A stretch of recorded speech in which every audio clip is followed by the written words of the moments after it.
I've had my fair share of burgers and I must admit I love hamburgers, all types of hamburgers, but this one's my favourite at the moment. This is my chorizo and pork version. And instead of using pickles that you can get from the store, I'm going to make my own pickles. Very easy to do.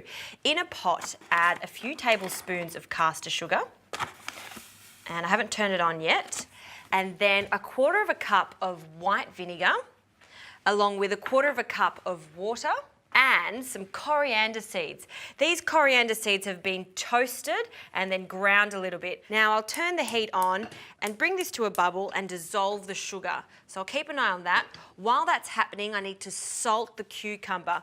1 Lebanese cucumber. I'm using a mandolin just to finely slice my cucumbers as thin as possible. I don't want chunky pickles, but really fine pickles. So that is just perfect. Let me show you. See how you can see straight through the cucumber? That's what we're looking for. And then the thinner they are, the faster it's going to take to pickle them. Now to salt them, I'll put this sieve onto a bowl, in with our cucumbers, and then a little pinch of salt over the cucumbers, give it a little mix, and then I'll just allow them to sit there for about 5 minutes, just so some of the moisture comes out and we get a more concentrated cucumber flavour. So they can go to the side. Now that sugar has dissolved. I don't need this to be thick at all, so we'll turn the heat off and just allow it to cool to room temperature. Now let's get on to the main part of this, which is all about the meat.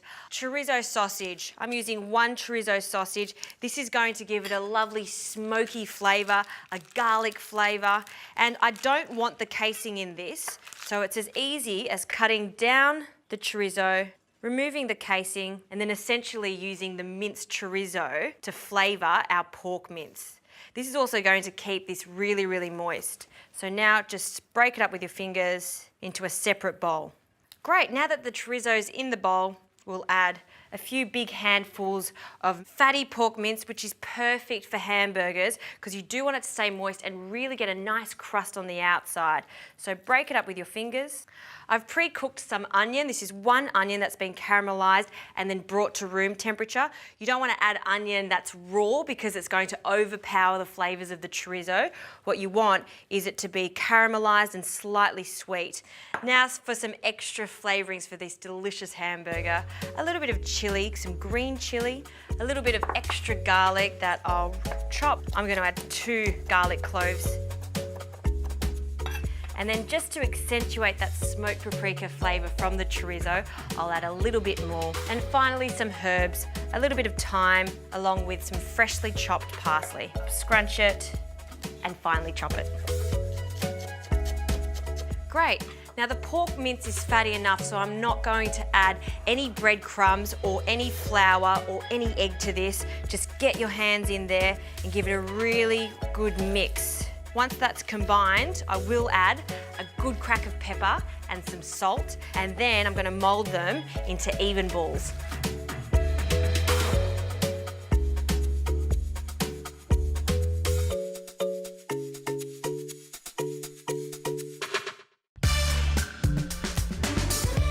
Now the meat has been prepared, so it's time to flatten them out to make the patties. The best way to do this is just to get 2 pieces of baking paper, place one of the balls in the centre and just press down on it, and then pop the other piece of baking paper on top. And then ideally you want it to be the diameter of the bun. So I'll just get a bun here and you can see that it's roughly the same size. Also remember, there will be a little bit of shrinkage when it's fried in the pan. So I'm just going to make 1 hamburger, but by all means, these patties freeze really well. Just flatten them all out between 2 pieces of baking paper and then pop them in the freezer. So next time you want to make a quick burger, they're ready to go. Now I'm preheating my pan. I'm not adding any oil at all because my pan is non-stick. And then very carefully, we'll place our patty into the pan. That's a good sound. The sizzle is what we're looking for because I want a golden crust on my hamburger. Now this should be on a medium heat And then this is going to take about 1 to 2 minutes on each side, and then I'm going to add some cheese. Now while that's cooking, we can finish off our beautiful pickles. Just drain them a little bit on some paper toweling just to get rid of the excess salt. It's okay if there's a little bit of salt because it does season our cucumbers. And then this goes back into our bowl. Perfect. With our liquid. So that's the vinegar and the sugar liquid with the coriander. All right, let's have a look at this patty. Turning it over. Oh, absolutely perfect. Crunchy on the outside. And now for the cheese. Now this is a great idea when you're making hamburgers. Instead of putting this in the oven, just pop it straight into your pan and it will melt away on top because the patty is so hot. Now in my third pan over here, I'm just going to place my detachable handle on, and then we can toast our buns. These are brioche buns. They can go straight into my pan and they're going to take moments to warm up. And for the sauces, I'm a mad lover of sauces when it comes to hamburgers. I like the combination of mustard, seeded mustard, and regular mayonnaise. So a good tablespoon of whole egg mayonnaise with a big spoonful of the seeded mustard, and then give that a mix. And now it's all about the stack. So I'll take these off, nice and toasty. They've softened up too. The base goes on the bottom. I'm adding a little bit of the mayonnaise to the base and to the top. Now we can take the burger onto the base. We'll place it on the bun. It's the perfect size. And then some pickles, drain it off. We don't want excess liquid.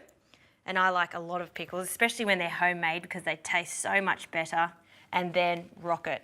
I find when you're making a burger and it's all about the meat, then really don't overdo the fillings. Keep it simple so I can taste the meat, I can taste the cheese, the pickles and the rocket and the mayonnaise.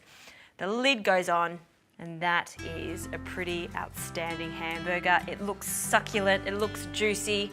I think I should stop talking and have a taste.